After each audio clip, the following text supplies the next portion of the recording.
ನಾನು I am very must clear and clarity ಅದು ಇವತ್ತು ಹೇಳ್ತೀನಿ. ಜಿಲ್ಲೆ ಮಾಡೋದು ನನ್ನ ಆದ್ಯತೆ ಇದೆ. ನಾನು ಅದನ್ನು ಯಾವುದೇ ಸ್ಥಿತಿಯೊಳಗೂ ಸರ್ಕಾರಕ್ಕೆ ಒತ್ತಾಯವನ್ನು ಮಾಡ್ತಾಯಿದ್ದೀನಿ.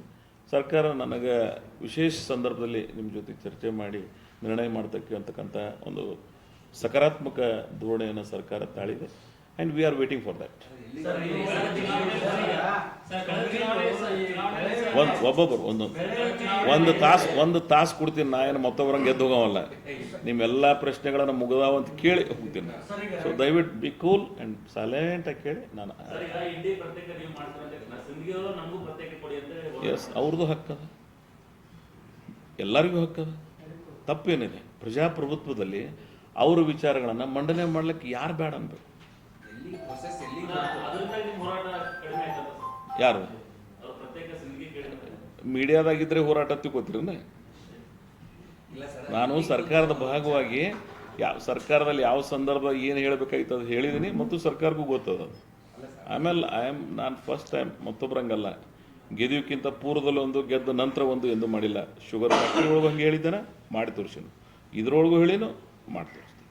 ಅದು ಒಂದು ಮಾತು ನಿಮ್ಗೆ ಸ್ಪಷ್ಟವಾಗಿ ಹೇಳಬೇಕಾಗ್ತದೆ, ಇದು ಸೆನ್ಸಿಟಿವ್ ಇಶ್ಯೂ. ಉಳಿದು ಕೆಲಸ ಮಾಡೋದು, ಈ ಕೆಲಸ ಮಾಡೋದಕ್ಕೆ ಒಂದು ಕಾರಣಗಳು ಬೇರೆ ಅದಾವೆ. ಇಡೀ ರಾಜ್ಯದಲ್ಲೇ ಇನ್ನೂ ಅನೇಕ ದೊಡ್ಡ ಜಿಲ್ಲೆಗಳೇ ಉಳಿದಿಲ್ಲ.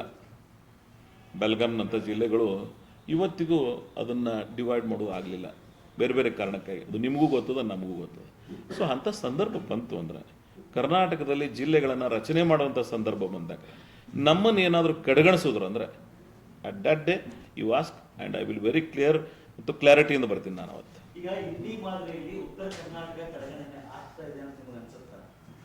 ಏನು ಸರ್? ಇಲ್ಲ, ಇಂಡಿಗೆ ಯಾಕೆ ಕಡೆಗಣೆ ಆಗ್ತದೆ? ಇಂಡಿ ಬಹುತೇಕ ಈ 16 ವರ್ಷದಲ್ಲಿ ಕಂಡಿರಿಯದಂಥ ಅಭಿವೃದ್ಧಿಯನ್ನು ನೀವು ನಮ್ಮ ಭಾಗಕ್ಕೆ ಹೋಗಿ ನೋಡಿ ಬರ್ಬೋದು. ಹಾಂ,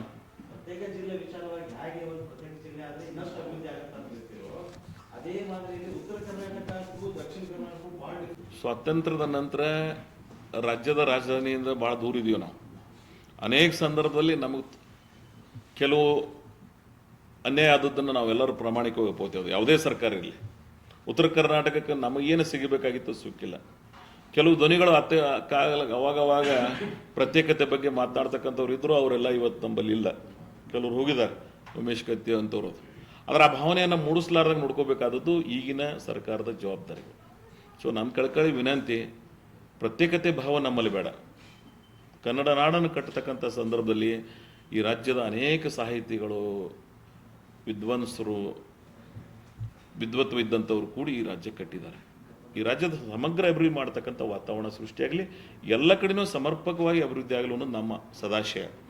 ಅವ್ರ ಸರ್ಕಾರ ಎಲ್ಲಾದರೂ ಇದಕ್ಕೆ ಲೋಪ ಆಯಿತು ಅಂದರೆ, ಇವತ್ತು ಅದಕ್ಕಾಗಿಯೇ ಇವತ್ತು ಚಳಿಗಾಲದ ಅಧಿವೇಶನ ಬೆಳಗಾಮದಲ್ಲಿ ಯಾಕೆ ನಡೆಸ್ತಾ ಇದ್ದೀವಿ ಅಂದ್ರೆ, ಯಾರೇ ನಡೆಸಲಿ ಇತ್ತೀಚಿನ ದಿನಗಳಲ್ಲಿ ಈ ಭಾಗದ ಚಿಂತನೆಗಳನ್ನು, ಈ ಭಾಗದ ವಿಚಾರಗಳಿಗೆ ಹೆಚ್ಚಿನ ಅವಕಾಶ ಸಿಗಲಿ ಅನ್ನೋ ಸಂಬಂಧ ಇವತ್ತು ಅಧಿವೇಶನ.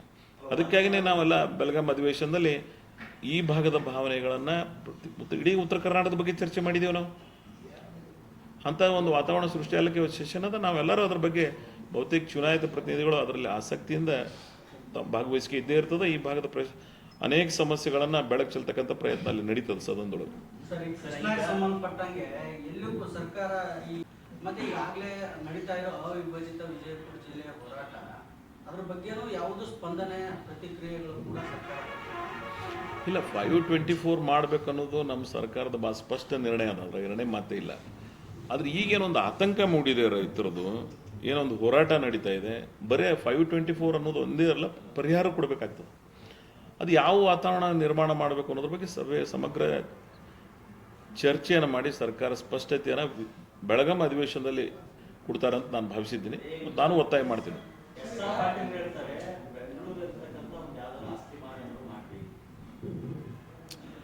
ನೋಡ್ರಿ, ಅವ್ರು ಏನಾರ ಮಾಡಲಿ, ನಮ್ಮ ಕೆಲಸ ಮಾಡಿಕೊಡ್ಲಿ. ಅವ್ರು ಆಸ್ತಿಯಾರ ಮಾಡಲಿ, ಸಾಲಾರೇ ತಗೊಳ್ಳಿ. SR ಪಾಟೀಲ್ರು ಒಬ್ಬರು ಹಿರಿಯ ನಾಯಕರು ಈ ಭಾಗದೊಳಗೆ, ವಿಧಾನ ಪರಿಷತ್ನ ವಿರೋಧ ಪಕ್ಷದ ನಾಯಕರಾಗಿ, ಸಚಿವರಾಗಿ ಅನೇಕ ತಮ್ಮದೇ ಆದಂಥ ಅನುಭವದ ಸಲಹೆಗಳನ್ನು ಸರ್ಕಾರದಲ್ಲಿ ನೀಡಿದ್ದಾರೆ. ಇವತ್ತು ಸರ್ಕಾರದಲ್ಲಿ ಇಲ್ಲ ಅಂದರೂ ಸಹಿತ ಅವ್ರಿಗೆ ಆ ಹಕ್ಕಿದೆ. ಇವತ್ತೇನು ಬಾಗಲಕೋಟೆ ಜಿಲ್ಲೆಯಲ್ಲಿ ನಮ್ಮವರೇ ಎಲ್ಲ ಶಾಸಕರುಗಳು ಭಾಗವಹಿಸಿದ್ದಾರೆ, ಆಡಳಿತ ಪಕ್ಷ ಶಾಸಕರುಗಳು. ಸೊ ಅದ್ರ ಬಗ್ಗೆ ಎರಡನೇ ಮಾತಿಲ್ಲ. ರೈತರ ವಿಷಯ ಬಂದಾಕ್ರೆ ಪಕ್ಷವನ್ನು ಮೀರಿ ಸಹಿತ ನಾವೆಲ್ಲರೂ ಜನರ ಜೊತೆಗೆ ಇರಬೇಕಾಗ್ತದೆ. ಅದು ನಮ್ಮೆಲ್ಲರ ಧರ್ಮ ಮತ್ತು ಕರ್ತವ್ಯ. ಚುನಾವಣೆ ಪೂರ್ವದಲ್ಲಿ ಕೃಷ್ಣಾ ಜಲಾಂದೋಲನ ದೊಡ್ಡ ಸಮಾವೇಶ ಮಾಡಿ ವಿಜಯಪುರದಲ್ಲಿ ನಾವು ವರ್ಷಕ್ಕೆ ಕೃಷ್ಣೆಗಾಗಿ 40,000 ಕೋಟಿಗಳನ್ನ ಇಡ್ತೀವಿ ಅಂತ ಹೇಳಿ 2 ವರ್ಷ ಆಯ್ತು ಸರ್, 1 ರೂಪಾಯಿನೂ ಇಟ್ಟಿಲ್ಲ. ಬಜೆಟ್ನಲ್ಲೂ ಪೂರಕ ಬಜೆಟ್ ಆಯ್ತು, ಬಜೆಟ್ ಆಯ್ತು. ಆ ಕೃಷ್ಣಾ ಜಲಾಂದೋಲನದ ಸಂಕಲ್ಪನೆ ಈಡೇರಿಲ್ಲ ಸರ್ ಇವತ್ತು. ನಾನು ಪ್ರಾಮಾಣಿಕವಾಗಿ ಹೇಳ್ತೀನಿ, ಕೃಷ್ಣೆಗೆ ಏನು ಆದ್ಯತೆ ಸಿಗಬೇಕಾಯಿತು ಎಲ್ಲೋ ಒಂದು ಕಡೆ 1-1.5 ವರ್ಷ ಆಯಿತು, ಆ ಪ್ರಮಾಣದಲ್ಲಿ ಆಗ್ತಾ ಇಲ್ಲ ಅನ್ನೋದನ್ನು ನಾನು ಪ್ರಾಮಾಣಿಕವಾಗಿ ಒಪ್ಕೋತೀನೋ. ಅದರ ಮುಂದಿನ ನಿರ್ಮಾಣದಲ್ಲಿ ಸರಿದೂಗಿಸ್ತಾರೆ ಅಂತಕ್ಕಂಥ ವಿಶ್ವಾಸ ನನಗದ ಮತ್ತು ಮೂಡಬೇಕು. ಅದು ವಿಶ್ವಾಸ ಮೂಡಿಸ್ತಕ್ಕಂಥ ಕೆಲಸ ಸರ್ಕಾರದಿಂದ ಆಗಬೇಕು. ಸಂಕಲ್ಪ ಆಗಿತ್ತು. ನಮ್ಮ ಜಿಲ್ಲೆ ಎಲ್ಲ ಶಾಸಕರು, ಎಲ್ಲ ಬಾಗಲಕೋಟೆ ಶಾಸಕರೆಲ್ಲ ಭಾಗವಹಿಸಿ ಸಂಕಲ್ಪ ಪ್ರತಿಜ್ಞೆ ಮಾಡಿದ್ರು.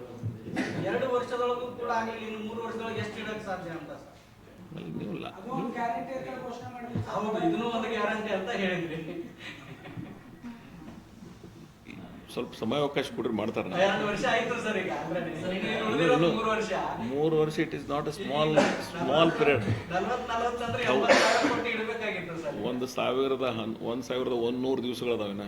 Just wait for another some time. 80,000 crore ಈಗ ಇಡಬೇಕಾಗಿತ್ತು ಸರ್.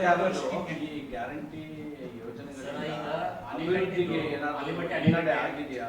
ಆ ಲೆಕ್ಕದಲ್ಲಿ ಏನಾದರೂ ನಿಮ್ಮ ಏನು ಗ್ಯಾರಂಟಿ ಯೋಜನೆಗಳಿಂದ ನೀವು ನೋಡಿರ್ಬೋದು. ಬಹುತೇಕ ಕರ್ನಾಟಕದಾಗೆ ಗ್ಯಾರಂಟಿ ತಾಲೂಕಾ ಮಟ್ಟದ ಅಧ್ಯಕ್ಷರಿಗೆ ಆಫೀಸ್ ಕೂಡಿಸಿ ದೊಡ್ಡ ಕಾರ್ಯಕ್ರಮ ಮೊನ್ನೆ ಮಾಡಿನ. ಗ್ಯಾರಂಟಿಗಳಿಂದ ಅತ್ಯಂತ ಕಡು ಬಡವರಿಗೆ ಬಹಳ ಜನರಿಗೆ ಸಹಾಯ ಆಗಿದೆ. ಯಾರು ಅದನ್ನು ಅಲ್ಲಿಗಳಿಲಿಕ್ಕಾಗೋದಿಲ್ಲ. ಯಾರು ತೊಂದರೆಯಲ್ಲಿದ್ದಾರೆ ಅವ್ರಿಗೆ ಗೊತ್ತಿದೆ 1,000-2,000 ರೂಪಾಯಿ ಬೆಲೆ. ಶ್ರೀಮಂತರಿಗೆ ಗೊತ್ತಾಗೋದಿಲ್ಲ, ಅದು ಬಡವರಿಗೆ ಅದು ಗೊತ್ತಿದೆ. ಅದ್ರ ಒಂದು ಸರ್ಕಾರ ಇವೆಲ್ಲವನ್ನು ಕೊಡೋದು ಬಹಳ ಯೋಗ್ಯವಾಗಿದೆ. ನಾವು ಸರ್ಕಾರದಲ್ಲಿ ಪ್ರಣಾಳಿಕೆಯನ್ನು ಕೊಟ್ಟಿದ್ದೀವಿ ಅಂದಾಗ ಅದು ಮಾಡಿಸ್ಬೇಕು. It is our commitment to the people of Karnataka. So ಅದು 56,000ದಿಂದ 58,000 ಕೋಟಿ ಆಗಲಿ 60,000 ಕೋಟಿ ಆಗಲಿ ನಮ್ಮ ಸರ್ಕಾರ ಭಾಳ ಸ್ಪಷ್ಟ ಅದ. ನಮ್ಮ ಮುಖ್ಯಮಂತ್ರಿಗಳು ಅದ್ರ ಬಗ್ಗೆ ಭಾಳ ಸ್ಪಷ್ಟ ನಿಲುವನ್ನು ತಳೆದವರಿದ್ದಾರೆ. ಅದರಲ್ಲಿ ಎರಡನೇ ಮಾತಿಲ್ಲ, ಗ್ಯಾರಂಟಿ ನಡೀತದೆ. ಗ್ಯಾರಂಟಿ ಜೊತೆಗೆ ಬೇರೆ ಯೋಜನೆಗಳಿಗೂ ಸಹಿತ ಸರಿದೂಗಿಸಬೇಕಾದದ್ದು ಸರ್ಕಾರದ ಕರ್ತವ್ಯ ಮತ್ತು ಆದ್ಯತೆ ಆಗಬೇಕಾಗ್ತದೆ.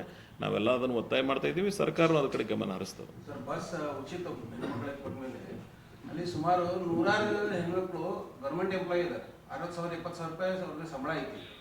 ಇಂಥವ್ರು you can get at least 30% of the entire woman population.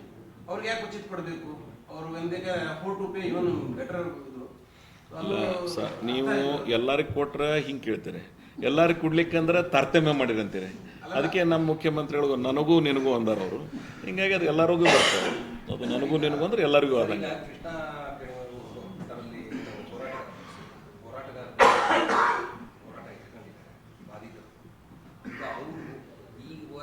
ಪ್ರತಿ ಸಲನೂ ನಮಗೆ ಯಾವುದೇ ಸರ್ಕಾರ, ಬಿಜೆಪಿ ಸರ್ಕಾರ ಆಗಲಿ, ಕಾಂಗ್ರೆಸ್ ಸರ್ಕಾರ ಆಗಲಿ, ನಮಗೆ ಸುಳ್ಳು ಹೇಳ್ತಾನೆ ಬಂದಿದೆ.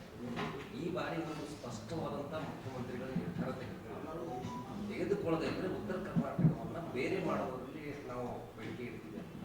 ಅಲ್ಲ, ಅವ್ರ ಭಾವನೆ ಆ ರೀತಿಯೊಳಗೆ ಮೂಡಿತ್ತು ಅಂದ್ರೆ ಅದೇನು ತಪ್ಪೇನಲ್ಲ ನನ್ನ ದೃಷ್ಟಿಯೊಳಗೆ. ಯಾಕಂತ ಕೇಳಿದ್ರೆ ಅಂದರೆ ನಾನು ಇವತ್ತು ಸ್ಮರಿಸ್ಕೋತೀನಿ, ಅವಿಭಾಜ್ಯ ಜಿಲ್ಲೆ ಇದ್ದಾಗ ವಾಸಣ್ಣ ದೇಸಾಯಿ ಅವರು ಈ ಹೋರಾಟಕ್ಕೆ ಚಾಲನೆ ನೀಡಿದರು. ನಾನು ಜೆ.ಎಚ್. ಪಟೇಲ್ರನ್ನು ಇವತ್ತು ಸ್ಮರಿಸ್ಕೋತೀನಿ. ಅವರು ಹೋರಾಟಕ್ಕೆ ಸ್ಪಂದನೆಯನ್ನು ಮಾಡಿದ್ರು ಆ ದಿನಗಳಲ್ಲಿ. ನಾನು ಅವಾಗ ಜಸ್ಟ್ ಅಪೋಸಿಷನ್ ಲೀಡರ್ ಇದ್ದೆ, ಜೆ.ಪಿ. ನಾನು ಗಮನಿಸ್ತಿದ್ದೆ, ನಾನು ಅದರಲ್ಲಿ ಭಾಗವಹಿಸಿದ್ದೆ. ಅವರು ನಮ್ಮ ವಾಸಣ್ಣ ದೇಸಾಯಿ ಅವರಂಥ ಒಬ್ಬ ಹಿರಿಯ ಜೀವಿ ಭಾಳ ಸ್ಪಷ್ಟತೆಯಿಂದ ಮತ್ತು ಬಾಗಲಕೋಟೆ ನಮ್ಮ ಜನ ಕೂಡಿನೇ ಅವತ್ತು ಹೋರಾಟ ನಾವು ಮಾಡಿದ್ದೀವಿ ಎಲ್ಲರೂ ಕೂಡಿ. ಸೊ ಸ್ಪಂದನೆ ಆ ಕಾಲಕ್ಕಾಗಿದೆ, ನಾನು ಇಲ್ಲ ಅಂತ ಹೇಳೋದಿಲ್ಲ. 13ರಿಂದ 18ರೊಳಗೂ ಸಹಿತ ಭಾಳ ದೊಡ್ಡ ಪ್ರಮಾಣದ ಅನುದಾನ ಬಂದದ್ದು ನಮ್ಮ ಈ ಇರಿಗೇಷನ್ ಡಿಪಾರ್ಟ್ಮೆಂಟ್. ನೀವೆಲ್ಲ ಗಮನಿಸಿದ್ದೀರಿ. ಸೊ ಮುಂದೆ ಬರ್ತದೆ. ಆದ್ಯತೆಗಳನ್ನು, ಸರ್ಕಾರದ ಆದ್ಯತೆಗಳು ಹೆಂಗಿರ್ತಾವೆ ನಿಮಗೆಲ್ಲ ಗೊತ್ತದೆ. ಬಟ್ ಸರ್ಕಾರ ಭಾಳ ಸ್ಪಷ್ಟವಾಗಿ ಆಲ್ಮಟ್ಟಿ ವಿಷಯದಲ್ಲಿ ಪ್ರಾಮಾಣಿಕವಾಗಿ ನಾವೇನು ಮಾತು ಕೊಟ್ಟಿದ್ದೀವಿ ಆ ಬದ್ಧತೆಯಿಂದ ಇರ್ತಾರೆ ಅಂತಕ್ಕಂಥ ವಿಶ್ವಾಸ ನನಗಿದೆ.